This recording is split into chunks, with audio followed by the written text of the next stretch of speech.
tous les quatre vents, éternel repos-nous.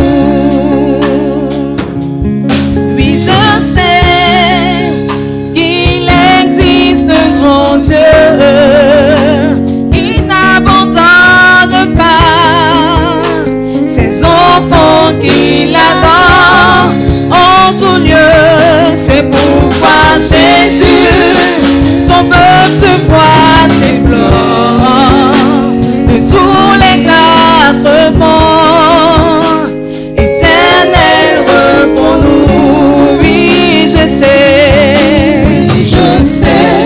qu'il existe un grand Dieu qui n'abandonne pas ses enfants qu'il attend en tout lieu.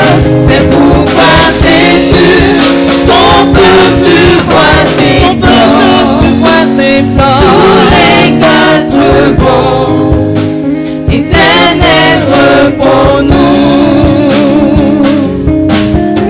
Dis-le-nous que tu te souviendras de nous, que tu te souviendras de nous, que tu te souviendras de nous. Éternel des armées, que tu te souviendras de nous, que tu te souviendras de nous, que tu te souviendras de nous. Oui, écoute nos prières, que tu te souviendras de nous, que tu te souviendras de nous, que tu te souviendras de nous.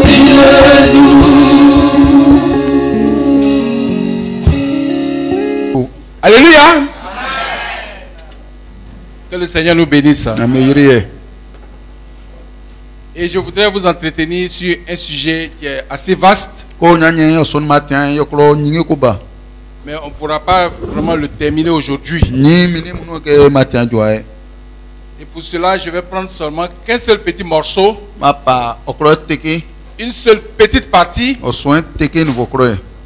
Et nous allons nous entretenir sur cette partie-là. Et puis nous allons prier le Seigneur. Maintenant, là, on a une grosse montre derrière nous. Et la montre dit qu'il est déjà 11h et 10h45. Normalement, il nous reste 15 minutes. On prie et puis on s'en va. Il nous reste 15 minutes, non? Ok. Comme lui, il est là toujours, il dit c'est 11h30 midi. Que le Seigneur nous bénisse. Que le Seigneur nous bénisse. Et le thème de ce matin, ce sont les promesses de Dieu. Les promesses de Dieu. On ne pourra pas disséquer tout ce thème-là parce qu'il est suffisamment vaste. Mais il faut qu'on sache ce que c'est qu'une promesse. Qu'est-ce qu'une promesse? Qu'est-ce qu'une promesse? Qui a déjà pris un tel engagement auprès de son enfant? Qui a déjà décidé de faire quelque chose pour quelqu'un?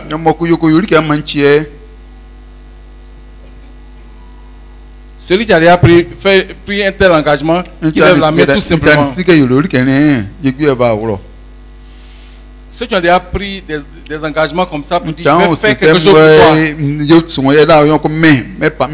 que vous arrivez toujours à le faire? Est-ce que vous arrivez toujours à respecter votre engagement? Est-ce que vous arrivez toujours à honorer votre engagement?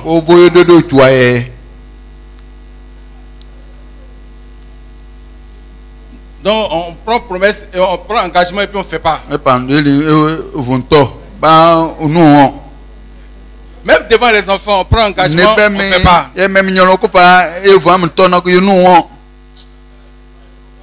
Hein?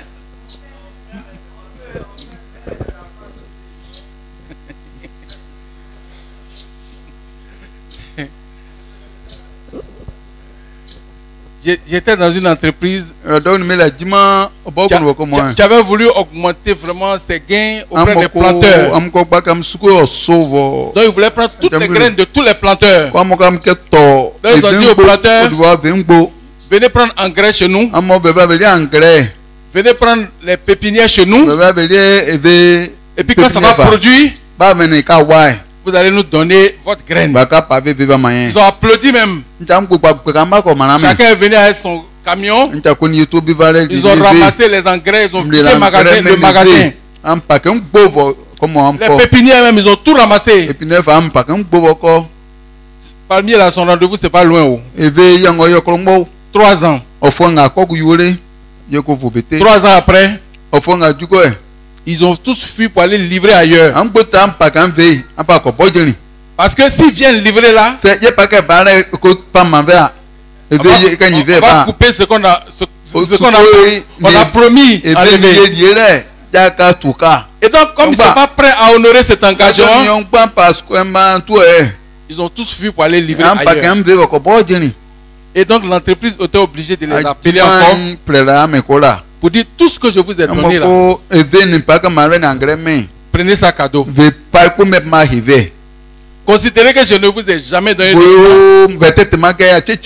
Considérez que je ne vous ai jamais donné d'engrais. Venez me donner votre graine. Et c'est là ils sont tous revenus pour donner leur graine. Non, on ne peut plus couper, c'est fini. Et donc c'est comme ça, on prend les engagements. On dit aux enfants, hier j'ai pris un engagement auprès de ma fille. Et elle m'a dit, papa, ça là, on va écrire. On va écrire puis on va signer. Parce que quand ça va arriver là, est-ce que tu vas respecter tout ce que tu as dit? Je lui ai dit, je vais respecter, il ne faut pas on va écrire. Alléluia. Alléluia. Alléluia. Nous pouvons prendre des engagements. Même ici à l'église, on a dit on va construire le temple. Qui a pris engagement? Il y a eu au moins 3 types d'engagements. Est-ce qu'on a tous honoré nos engagements? On ne peut pas. On prend les engagements. Et un engagement, c'est une promesse. Nous hommes, nous chrétiens, nous faisons des promesses pour bâtir le temple à l'Éternel. Pour bâtir un temple à l'Éternel. Voilà ce que je décide de donner. On dit bon, c'est en 3 mois, 4 mois, on va donner. Et le serviteur de Dieu, il prie pour toi. Il faut honorer ton engagement. Pour t'aider à honorer cet engagement-là. Plus tard, quand on demande, on a oublié. On s'est arrêté en route. On a été coincé en route. Mais ce matin, il est question des promesses de Dieu. Est-ce que Dieu aussi, il tient ses promesses? Est-ce que l'Éternel Dieu, notre Dieu fondateur, qui a fondé ce monde et qui t'a créé à son image, et qui peut même compter les cheveux de ta tête,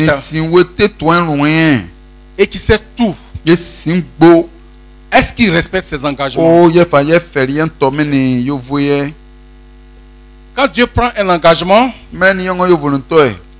la Bible dit que Dieu fait tout pour honorer ses engagements. Dieu honore toujours ses engagements. Mais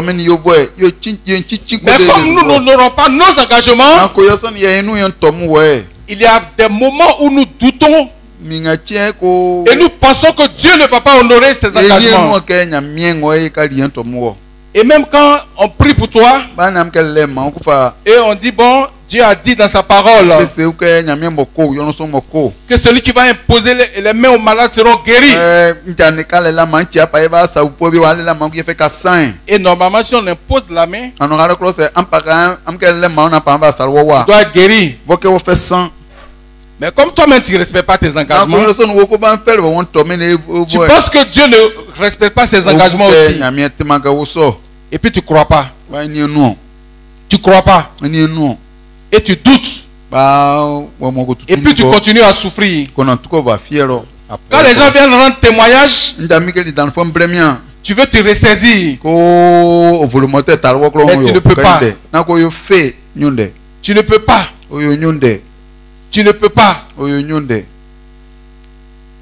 Tout simplement. Parce que nous prenons les engagements comme depuis notre naissance. Pour des choses qui ne nous engagent pas réellement. Il y en a qui décident de marier une fille. À l'église ici là, il y a des gens qui sont fait des promesses. C'est toi je vais marier. Si quelqu'un veut te marier, il faut refuser. Mais elle compte vraiment sur ça. Et comme nous on a l'habitude de tromper, au dernier moment il découvre une autre lumière ailleurs. Et il change d'avis. Il change d'avis.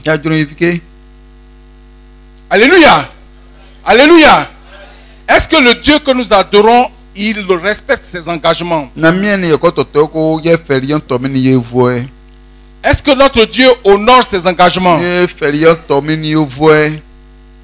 Quand il décide de faire quelque chose, quand il fait une promesse, est-ce qu'il respecte sa promesse? Nous disons que nous sommes à l'image de Dieu. Et nous sommes ses enfants. Or, une promesse, c'est un contrat. Pour ceux qui connaissent le droit, un contrat, ce n'est pas seulement écrit. Hein. On peut parler dans la bouche comme ça et puis c'est contrat aussi.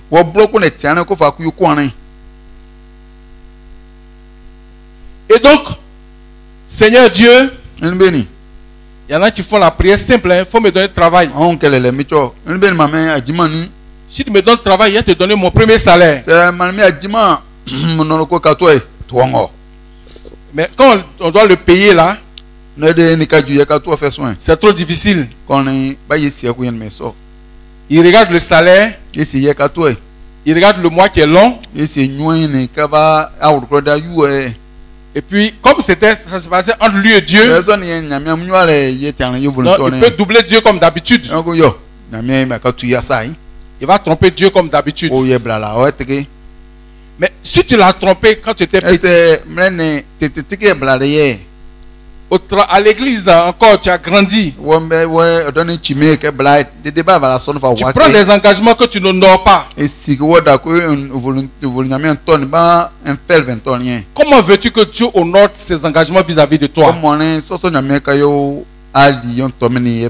Au cas où Dieu n'honorait pas lui-même ses propres engagements,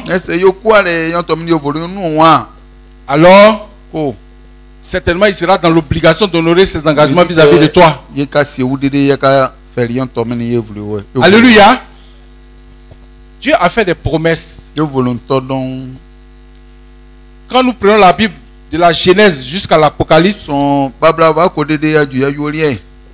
même dans le jardin d'Éden, quand il a tout à l'heure le responsable parlait de l'homme et la femme. Quand il les a mis dans le jardin, il a pris un engagement. Même quand ils ont péché, il a encore pris un engagement. Et il leur a parlé. Il leur a même dit, dans leur moment de séparation même avec lui, il a maudit le serpent Et lui a dit, la postérité de la femme t'écrasera la tête. Et toi, tu lui mordras le talon. Est-ce que si c'est pas mort quelqu'un sur le talon là, il peut vivre ou bien il ne peut pas vivre? Il peut vivre, non? Mais quand on écrase la tête du serpent, entre les deux là, qu'est-ce qui fait plus mal? Hein? Tu es sûr? Moi, mais combien de kilos là, si j'écrase, je marche sur un serpent par sa tête, il est déjà mort.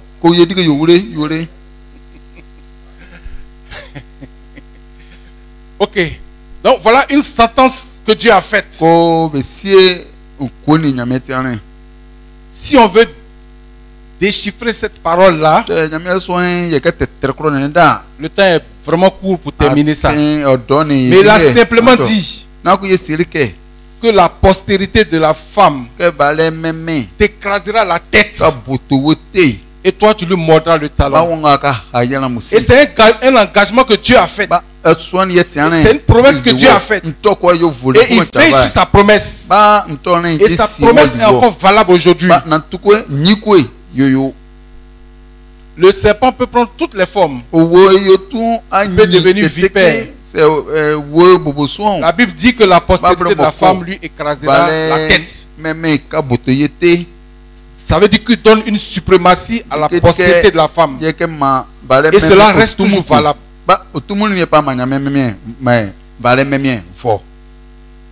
Dieu a fait une promesse à Noé. Quand il a vu que le péché avait rempli le pays, le péché avait rempli le monde, et que les gens se tuaient, les gens péchaient, ils péchaient vis-à-vis. Le mal avait rempli les cœurs et que les hommes étaient devenus vraiment incorrigibles. Dieu s'est adressé à Noé. Noé ne savait pas la fin. Mais Dieu lui a dit, je t'ai trouvé juste. Tu vas bâtir une arche. Tu vas construire un bateau. Et après, je vais détruire ce monde-là. Mais Dieu a fait cette promesse à Noé. Noé a pu sauver lui et ses enfants. Lui, sa femme, ses enfants et leurs enfants. Et ils ont pu ajouter les animaux deux par deux avec eux pour pouvoir sauver l'humanité entière, le monde entier, l'existence entière. Comme Dieu a promis à épargner Noé, il est allé jusqu'au bout. Mais il n'a pas détruit Noé. Mais il a voulu détruire l'humanité, les gens qui habitaient sur la terre. Comme il n'a jamais décidé de détruire le monde lui-même, il n'avait pas encore décidé de détruire le monde. Non, il n'était pas question de détruire le monde. Sinon, en une parole, il fait exploser la terre. Et puis la terre n'existe plus.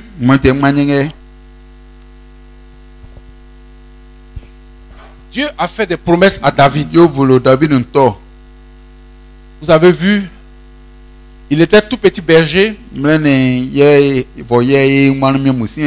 Et il surveillait les animaux. Il y avait un peuple qui était à côté d'Israël qui fatiguait beaucoup Israël. On appelle ce peuple le peuple de Philistins. Mais quand Dieu a fait la promesse à David, vous avez vu que David, les Philistins étaient devenus hautains. Et ils ont désigné quelqu'un parmi eux qui était grand, qui était fort. Lui seul, il arrivait à battre une armée. Et ils ont lancé un défi pour que Israël trouve quelqu'un qui allait venir combattre avec lui, si lui réussit à le battre, alors c'est comme s'il a battu tout le peuple. Mais comme Dieu avait fait la promesse à David, c'est avec une calache ou bien je ne sais pas, avec un obus. C'est avec quoi David l'a tué? D'accord. Pafloko. Les Baoulés appellent ça Pafloko. C'est avec Pafloko et puis Petit Caillou que David l'a vaincu. Que David l'a battu. Quand l'Éternel notre Dieu fait des promesses, il tient toujours à les honorer. Et nous allons nous attarder un peu plus sur le cas d'Abraham. Dieu a fait une promesse à Abraham. Abraham était dans une ville. Et c'était une ville qui était prospère. Et Abraham n'était pas non plus pauvre. Peut-être même qu'il était banquier. Parce que dans cette ville-là, dans le temps passé, avant là, il y avait de la prospérité là-bas.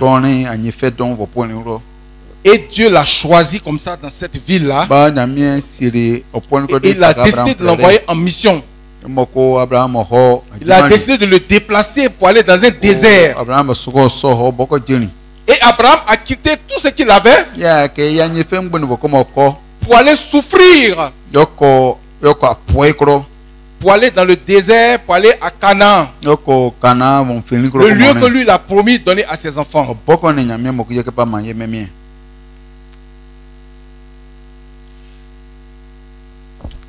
il a promis à Abraham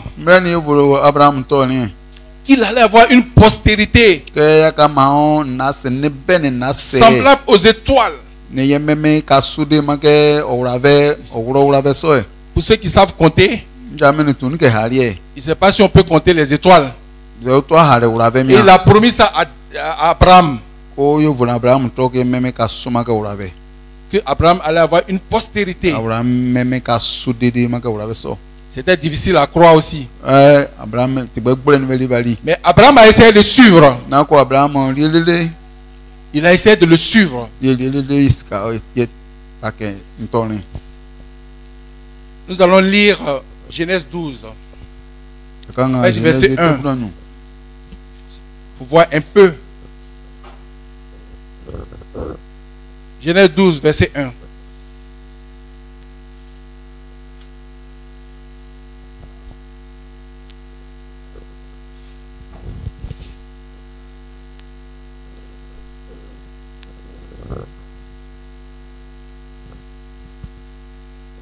Genèse 12, verset 1.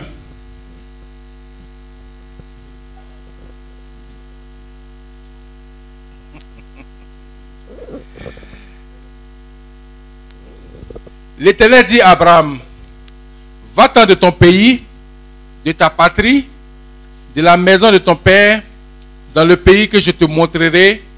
Je ferai de toi une grande nation et je te bénirai. Je rendrai ton nom grand et tu seras une source de bénédiction. Je bénirai ceux qui te béniront et je maudirai ceux qui te maudiront. Et toutes les familles de la terre seront bénies en toi. Alléluia. Voilà comment l'Éternel a parlé à Abraham et il l'a envoyé en mission. Il était question qu'Abraham abandonne tout et qu'il aille là où Dieu a dit qu'il va le bénir. Et que Abraham même sera une source de bénédiction pour les autres aussi.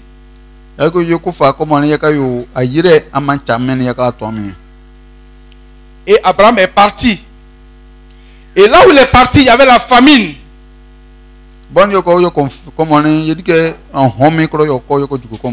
Et il décide avec sa femme d'aller en Égypte où il y avait à manger.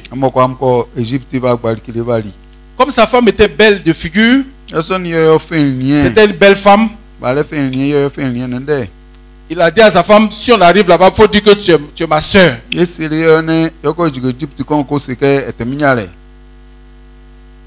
Et dans les difficultés, le pharaon les a recueillis chez lui. Comme il a vu que sa soeur était jolie,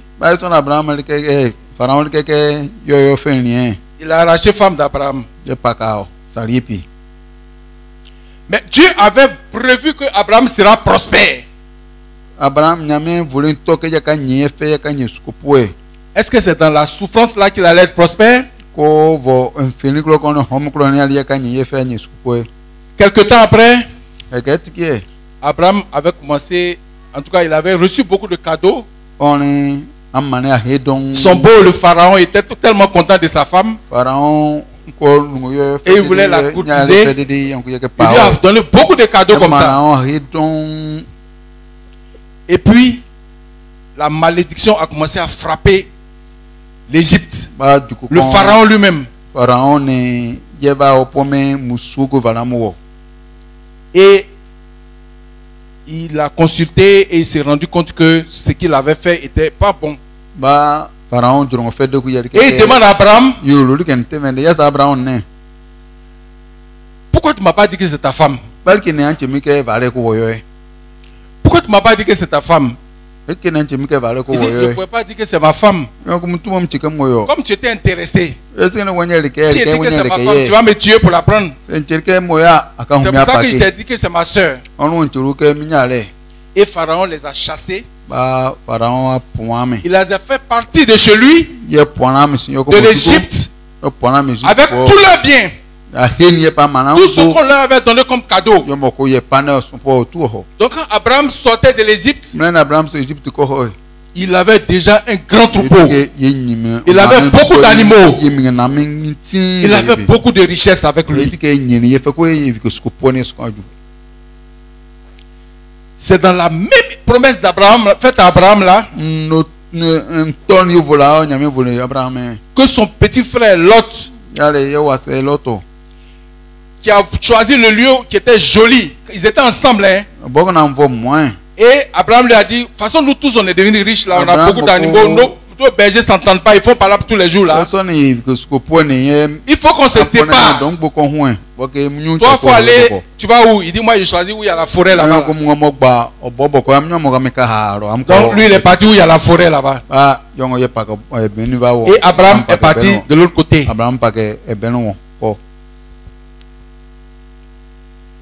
Là où c'était prospère, où il y avait beaucoup de richesses, les gens vivaient, ils sont devenus prospères et ils ont commencé à être désordonnés. Vous avez entendu certainement parler de la ville de Sodome et Gomorrhe. Abraham a dû négocier encore. Mais il n'y avait même pas plus de 10 justes dans la ville pour que la ville soit épargnée. Mais comme Dieu avait fait une promesse à Abraham, partout où il partait là, c'était là-bas que se trouvait la prospérité.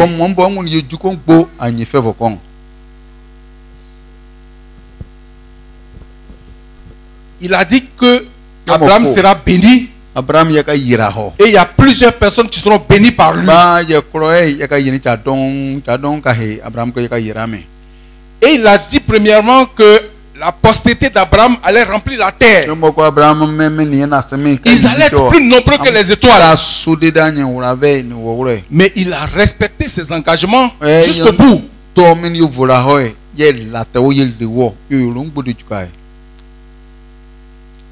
Abraham était pressé. Dieu l'a fait visiter par 3 anges. Et qui ont dit à sa femme, tu vas enfanter. Mais elle dit quoi? Elle riait même. Moi je suis vieille comme ça, j'ai 90 ans là. C'est pas moi. Oh, Dieu a dit, tu ne peux pas jurer par quelqu'un de supérieur à lui. Il a dit, certainement, je vais faire ça pour toi.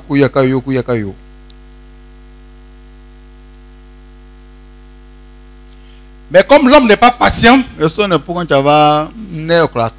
Abraham s'est contenté de prendre sa servante pour femme.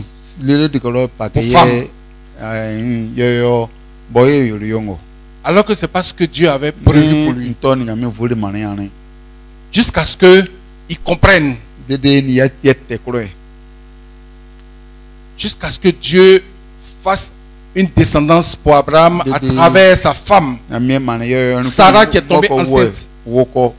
Malgré son âge avancé, malgré que Abraham lui-même il était vieux, leur seul enfant qu'ils ont eu, un jour Dieu dit à Abraham, allons, on va faire sacrifice. Tu vas faire sacrifice. Et alors tu vas me sacrifier ton fils. Même quand le fils a dit à son papa, on va où? Il dit, on s'en va faire adoration. Mais où est l'animal là? Il dit, Dieu se pourvoira. Oh, c'est lui-même qu'on devait tuer. Et c'était une façon de voir si Abraham peut respecter ses engagements. Est-ce que tu ne peux pas essayer de respecter une seule fois tes engagements en tant qu'homme?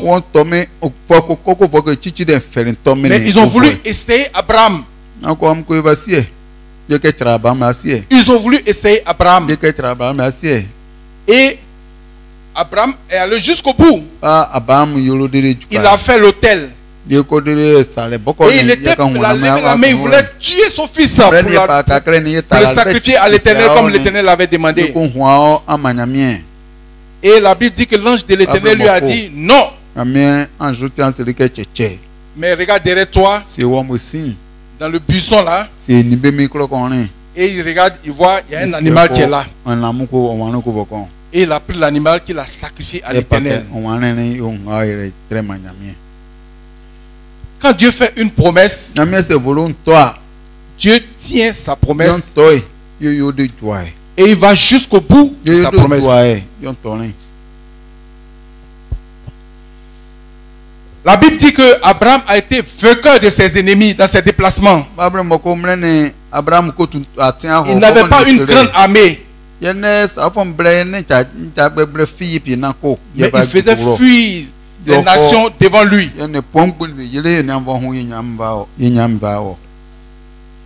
Et même il y a un roi qui est encore tombé dans le même piège là, qui a pris la femme d'Abraham encore. La Bible dit qu'il a eu encore la même malédiction sur lui.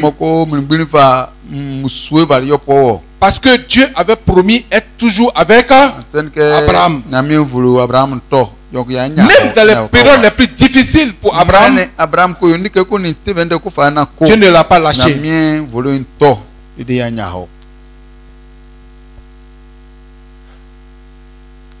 Jusqu'à ce que... Alléluia.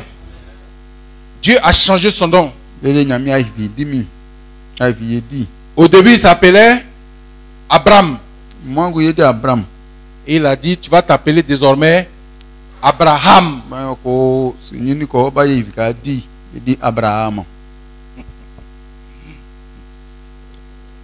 Alléluia. Et comme Abraham, Dieu a vu l'obéissance d'Abraham, son fils.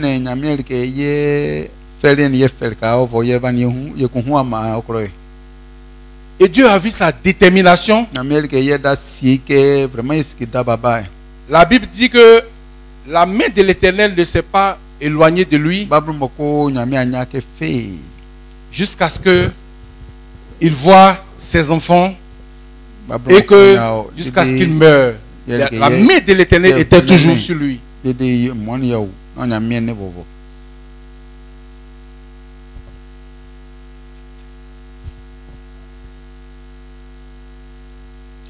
prenons notre Bible dans 2 Corinthiens 7, à partir du verset 1.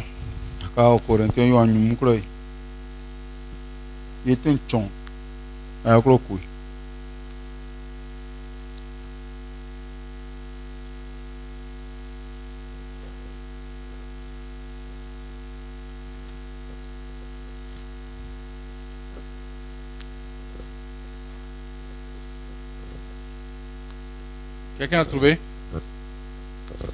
2 Corinthiens 7, verset 1.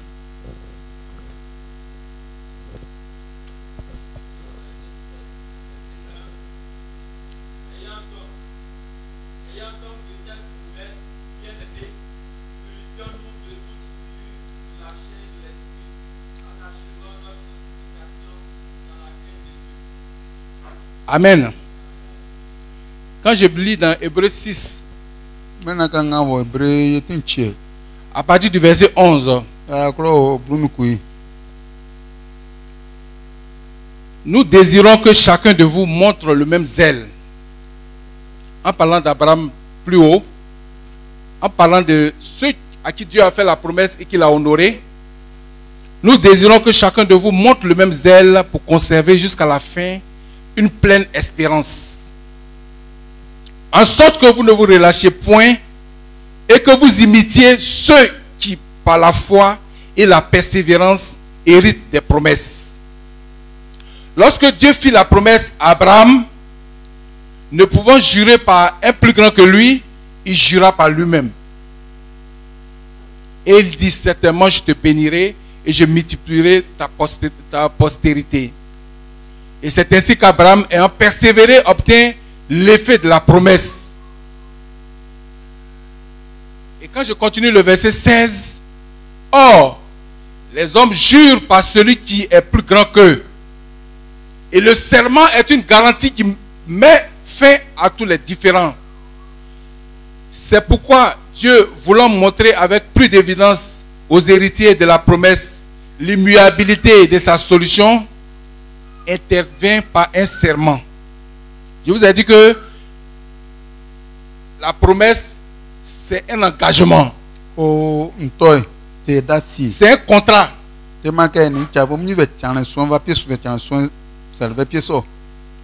Et quand Dieu parlait à Abraham, il ne peut pas jurer par plus grand que lui-même. Et il a dit: certainement je te bénirai.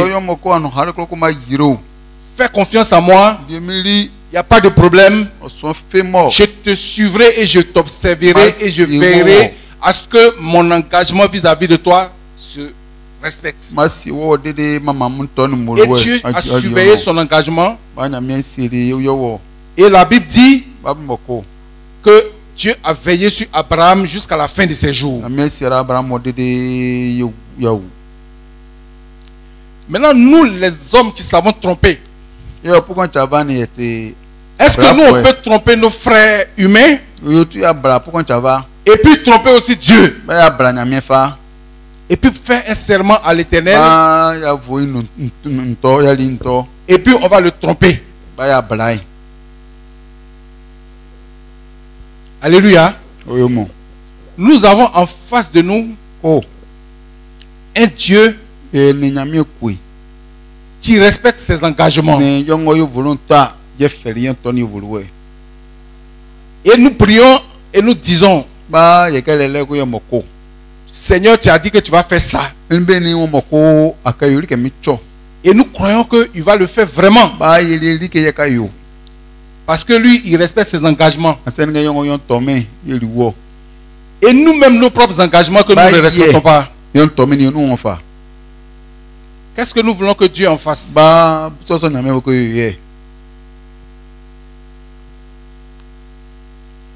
C'est plus simple pour nous de prendre un engagement avec un homme. Même on peut signer un contrat avec un homme: je vais te vendre terrain. Je vais te vendre terrain. Voilà les papiers. Alors que ce terrain-là a été vendu peut-être à 3 personnes déjà. Mais on signe ça avec lui. On sait que c'est la justice des hommes. Mais est-ce qu'on peut s'amuser à prendre de tels engagements avec Dieu? L'Éternel Dieu, tu sondes même tout ce que nous pensons caché. Tout ce qui est caché, même Dieu le sait. Ce que tu as prévu faire demain, en cachette, Ce que tu as décidé, même ta pensée même, est-ce que tu sais où ça quitte et puis ça vient? Est-ce que tu sais où ta pensée quitte et puis ça vient? Tu regardes d'abord ta pensée et puis ça vient. Moi, je peux tromper le frère Sémian. Je peux tromper Jack Ané. Parce qu'il ne peut pas lire, il ne peut pas voir. Mais est-ce qu'on peut tromper Dieu? Est-ce qu'on peut tromper Dieu?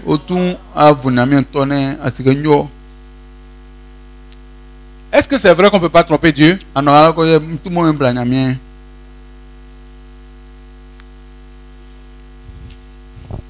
Et donc nous on est courageux, hein?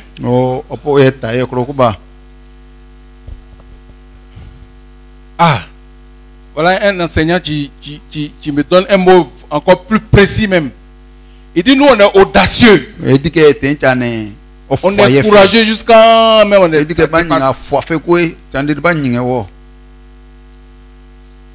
Voilà celui-là qui peut dire aujourd'hui la fin de ta vie là, ta vie là c'est terminé aujourd'hui.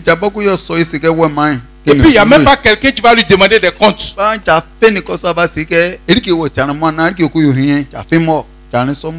Si un homme te fait ça, tu peux l'envoyer à la police. Tu peux l'envoyer à la justice. Mais si Dieu fait pour lui là, qui peut lui demander des comptes? Alors que pour lui là, quand il prend l'engagement, c'est accompagné de bénédictions. Et on a décodé tout ce qui existe comme bénédiction dans la Bible. Et on dit Dieu nous a promis. À qui Dieu a fait des promesses? Aïe, vous avez honte de dire que Dieu vous a fait des promesses.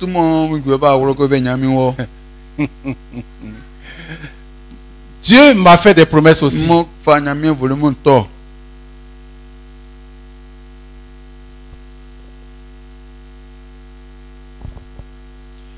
Et nous on veille à ce que Dieu respecte ses promesses. Et on le surveille. On le lui rappelle avec exigence. Pour ceux qui connaissent la Bible, on lui rappelle même des versets. Éternel mon Dieu, parce qu'on veut être gentil avec lui, on veut être respectueux d'abord. On commence et on lui rappelle de façon crue toutes les promesses. Tu as dit que si on prie pour moi, je vais être guéri. Pourquoi je ne suis pas guéri?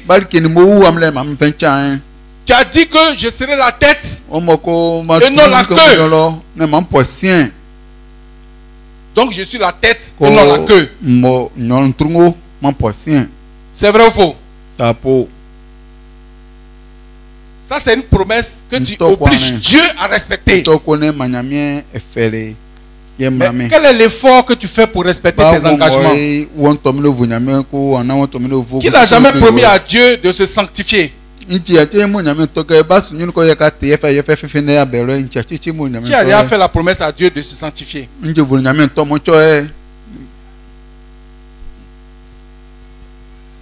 Donc on a dit à Dieu, Seigneur, le péché là je ne fais plus. Jamais, jamais, jamais je ne le ferai plus jamais. Et donc comme on a pris l'engagement, c'est ferme, n'est-ce pas? Mais tout près là, comme de la même façon que les planteurs là, ils ont trompé l'entreprise là.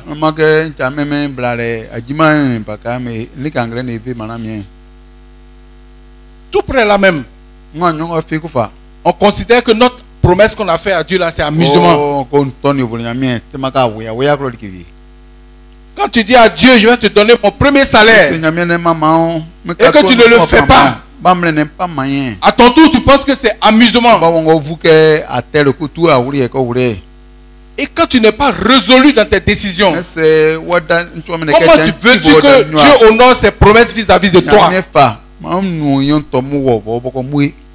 dans les difficultés. Vous avez vu que Abraham allait pas à pas, tout en respectant ce que Dieu lui demandait de faire.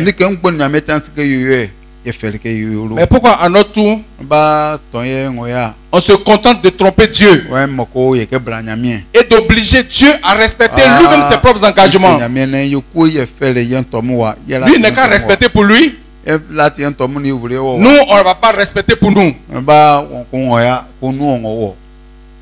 On est ici, on est venu prier.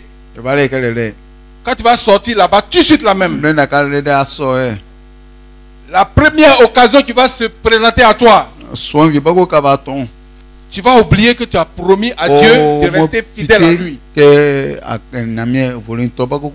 la solution qu'on a, c'est qu'après on peut gêner pour demander pardon à Dieu. Or Dieu lui-même il a dit, l'obéissance vaut mieux que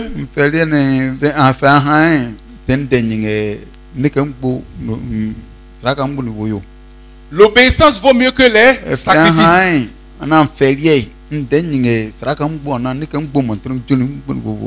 Le mardi passé, il y a un frère qui est venu prêcher ici. Et il a dit quelque chose. Il avait jeûné pour une longue période. Et Dieu lui a demandé de poursuivre le jeûne. Alors que lui, il y a une sauce qu'il aimait là. Il avait déjà programmé ça. C'est ça, il va prendre pour couper le jeûne. Et il s'en va prier. Et Dieu lui dit, il faut continuer le jeûne. Il a dit, Seigneur, vraiment, c'est difficile. Et il a coupé le jeûne. Parce que la nourriture, là, vraiment, il devait couper le jeûne là avec ça. Mais quand il a fini, il était culpabilisé.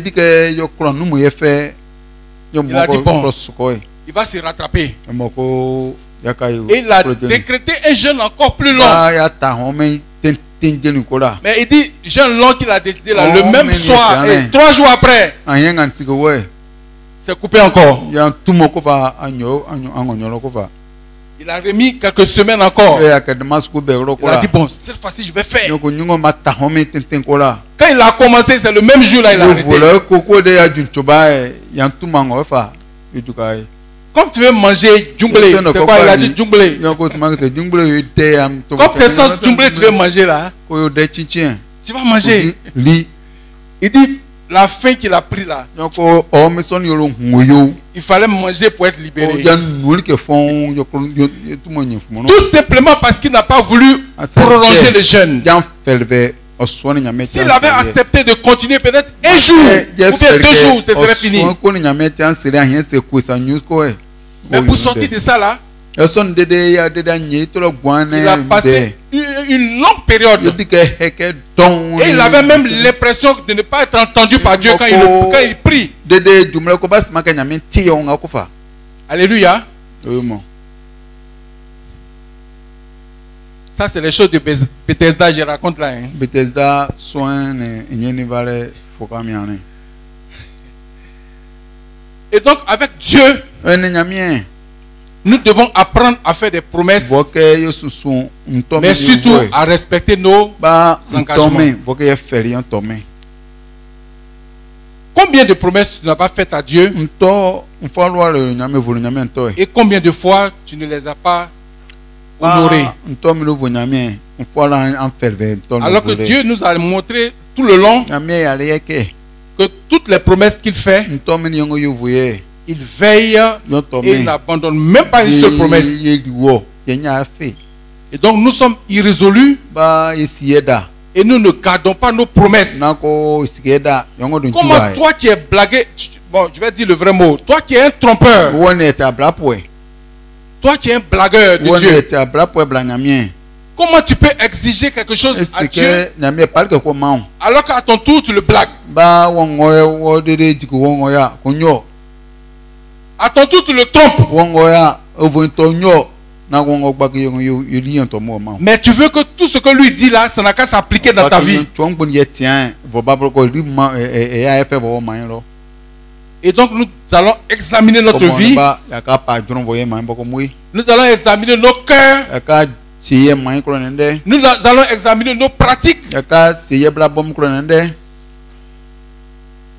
Et vérifier là où on a trompé Dieu. Et revenir à une meilleure pratique vis-à-vis de Dieu. Si nous ne le faisons pas, nous ne pourrons pas toujours prendre Dieu au mot. Lui, il promet, il fait. Et toi, tu promets, tu ne fais jamais. Même quand tu dois le faire, tu fais un peu et puis tu arrêtes.